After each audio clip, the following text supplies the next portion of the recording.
السلام علیکم ورحمۃ اللہ وبرکاتہ۔ آج ہم بات کریں گے کہ بیوی پر شوہر کے کیا حقوق ہیں۔ بیوی کے لیے بھی کچھ احکامات ہیں، بیوی کی بھی کوئی ذمہ داریاں ہیں جو اسے شوہر کے حق میں پوری کرنا ہے۔ پہلی ذمہ داری ہے کہ بیوی خوشی کے ساتھ شوہر کی اطاعت کرے۔ قرآن پاک میں نیک عورتوں کی صفت یہ بتائی گئی ہے، نیک اور فرمانبردار ہوتی ہیں، ایک طرف اللہ کی اطاعت گزار اور دوسری طرف شوہر کی اطاعت گزار۔ شوہر کی اطاعت کے بارے میں ایک حدیث میں آتا ہے، آپ صلی اللہ علیہ وآلہ وسلم نے فرمایا، دو قسم کے لوگ ایسے ہیں کہ جن کی نمازیں ان کے سروں سے اوپر نہیں جاتی، ایک وہ غلام جو اپنے آقا سے بھاگ جائے جب تک کہ واپس نہ آئے، اور دوسرے وہ بیوی جو اپنے شوہر کی نافرمانی کرے جب تک کہ نافرمانی سے باز نہ آ جائے۔ یہاں تک حکم ہے کہ بیوی شوہر کے معاملوں میں کسی دوسرے کی بات نہ مانے، یعنی شادی کے بعد ایک عورت جب شوہر کے گھر چلی جاتی ہے تو پھر شوہر کا حق سب سے بڑا ہو جاتا ہے۔ بعض اوقات ہمارے معاشرے میں ایک طرف شوہر کچھ کہتا ہے، دوسری طرف والدین کچھ کہتے ہیں، تیسری طرف کسی اور کا مشورہ کچھ آتا ہے، عورت بیچاری بیچ میں پس جاتی ہے۔ ایسے موقع پر عورت کے لیے کیا لازم ہے، اس کی پرائرٹی کیا ہوگی کہ وہ اپنے شوہر کی بات مانے۔ عورت کی دوسری بڑی ذمہ داری اپنی آبرو اور عزت و عصمت کی حفاظت ہے۔ عورت کوئی ایسا کام نہ کرے جس سے اس کی عفت و عصمت پر کچھ شر پائے۔ ازدواجی زندگی کی خوشی کا راز باہم ایک دوسرے پر اعتماد ہے۔ اگر کوئی بھی ایسا کام عورت کرتی ہے جس سے شوہر کے دل میں شک ہو جاتا ہے، اعتماد ختم ہو جاتا ہے، تو اس سے ازدواجی زندگی کی خوشیاں ختم ہو جاتی ہیں۔ یہ اعتماد بے حد ضروری ہے، اور اس کے لیے اپنی عزت و عصمت کی خصوصی حفاظت۔ نبی صلی اللہ علیہ وآلہ وسلم نے فرمایا، عورت جو 5 وقت کی نماز پڑھے، اپنی آبرو کی حفاظت کرے، اپنے شوہر کی فرما بردار رہے، تو وہ جنت کے جس دروازے سے چاہے داخل ہو جائے۔ اسی لیے شوہر کی اجازت اور مرضی کے بغیر گھر سے بھی نہیں نکلنا چاہیے۔ حضرت معاذ بن جبل کہتے ہیں کہ نبی صلی اللہ علیہ وآلہ وسلم نے فرمایا، خدا پر ایمان رکھنے والی عورت کے لیے جائز نہیں کہ وہ اپنے شوہر کے گھر میں کسی ایسے کو آنے دے جس کا آنا شوہر کو پسند نہ ہو، اور وہ ایسی صورت میں گھر سے نکلے جب اس کا نکلنا شوہر کو پسند نہ ہو۔ اطاعت کے علاوہ شوہر کو خوش رکھنا یہ بھی بے حد ضروری ہے۔ نبی صلی اللہ علیہ وآلہ وسلم نے فرمایا، جس عورت نے اس حال میں انتقال کیا کہ اس کا شوہر اس سے خوش تھا تو وہ جنت میں داخل ہوگی۔ اور عموماً کسی کی خوشی کے لیے انسان اپنے جذبات کی قربانی دیتا ہے، بعض اوقات اپنی سوچ کی قربانی دیتا ہے، بعض اوقات اپنے کسی اور راحت و آرام کی قربانی دیتا ہے۔ تو ایک عورت جب اپنے شوہر کو خوش کرتی ہے تو جواباً اس کے لیے خوشی پلٹتی ہے۔ اس لیے گھریلو زندگی کی خوشی کا انحصار اسی بات پر ہے کہ دونوں ایک دوسرے کے لیے قربانی کے جذبات رکھتے ہوں، ایک دوسرے کے لیے رحمت اور ایک دوسرے کے لیے مدد کا ذریعہ ہوں۔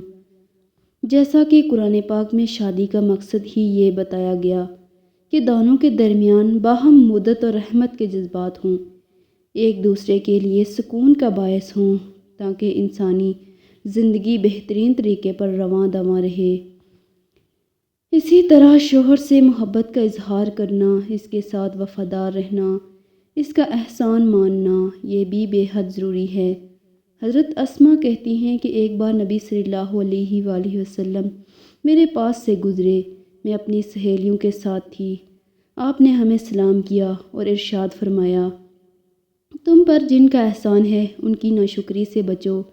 تم میں سے ایک اپنے ماں باپ کے گھر کافی دنوں تک بن بیاہی بیٹھی رہتی ہے، پھر اللہ تعالیٰ اس کو شوہر عطا کرتا ہے، اولاد دیتا ہے، اور ان سارے احسانات کے باوجود اگر کبھی کسی بات پر شوہر سے ناراض ہوتی ہے تو کہہ اٹھتی ہے، میں نے تو کبھی تمہاری طرف سے کوئی بلائی دیکھی ہی نہیں۔ یہ جملہ ناشکری کا جملہ ہے جو عورت کو نہیں بولنا چاہیے۔ قیامت کے دن اللہ تعالیٰ اس عورت کی طرف نظر رحمت اٹھا کر نہیں دیکھے گا جو شوہر کی ناشکری ہوگی، اور عورت کے اوپر لازم ہے کہ وہ اپنے گھر بار مال و اسباب اور اپنی ذمہ داریوں میں شوہر کی مددگار رہے، شوہر کی وفادار رہے۔ آپ صلی اللہ علیہ وآلہ وسلم نے فرمایا، قریش کی عورتیں کتنی اچھی عورتیں ہیں جو بچوں پر بہت مہربان اور شوہر کے گھر بار کی حفاظت کرنے والی ہیں۔ آپ صلی اللہ علیہ وآلہ وسلم نے ایک اچھی عورت کی خوبیاں بیان کرتے ہوئے فرمایا، مومن کے لیے خوف خدا کے بعد سب سے مفید، بعید اور باعث خیر نعمت نیک بیوی ہے۔ نیک بیوی کون سی؟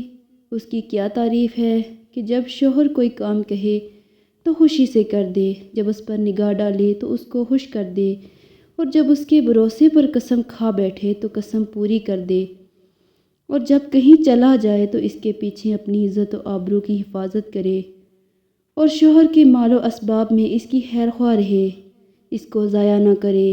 ایک اچھی بیوی کی خوبیاں آپ صلی اللہ علیہ وآلہ وسلم نے بتائی، اور پھر صفائی ستھرائی، سلیقہ، شوہر کے لیے زیب و زینت کا اہتمام، یہ چیزیں ازدواجی زندگی میں خوبصورتی پیدا کرتی ہیں۔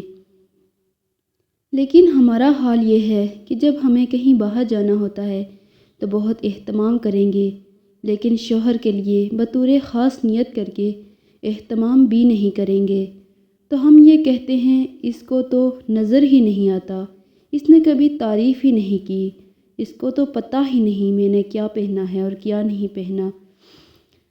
جس طرح بعض اوقات ہم خواتین بہت ڈسکرپٹیو ہوتی ہیں، اس نے یہ پہنا، اس پہ یہ اینگل تھا، یہ ایسا تھا ویسا تھا، تو مردوں کی اس طرح کی نظر نہیں ہوتی، پھر ہم ان سے وہ ایکسیپٹ کرتی ہیں جو ہم خود کر رہے ہوتے ہیں، یہ خود چاہتے ہیں، وہ اس میں پورے نہیں اترتے تو ہماری سٹینڈرڈ سے گر جاتے ہیں۔ تو اس لیے یہ ہے کہ ان کی اور بھلائیاں یاد رکھ کے، اور اگر اس طرح کی کوئی کمی کوتاہی ہو جائے بس اگنور کر دینا چاہیے، اور ان کے لیے بھی بطور خاص اہتمام کرنا چاہیے۔ شوہر اور بیوی کے تعلقات میں بہت ساری چیزیں ایسی ہوتی ہیں جو وہ نظر نہیں آ رہی ہوتی، جو سامنے اس کا اثر نہیں ہوتا، مگر وہ بیک گراؤنڈ پہ ہوتی ہیں، مگر آپ ان کو کبھی بھی نہیں سامنے لاتے اور کبھی بھی ان کا ذکر نہیں کرتے۔ تو ہمیں ان معاملات میں تھوڑی کوشش کر کے کچھ احسانات کا کبھی زبان سے اگر بول دیں گے تو اس سے کچھ کمی نہیں ہوتی، لیکن دوسرے کا دل جیتا جاتا ہے، اور دوسرے کا دل خوش کرنا تو بہت بڑی عبادت ہے۔ لیتے وہ ہیں جو دینا جانتے ہیں۔ اللہ تعالی ہمیں عمل کی توفیق عطا فرمائے۔ السلام علیکم ورحمۃ اللہ وبرکاتہ۔ جزاک اللہ خیراً کثیرا۔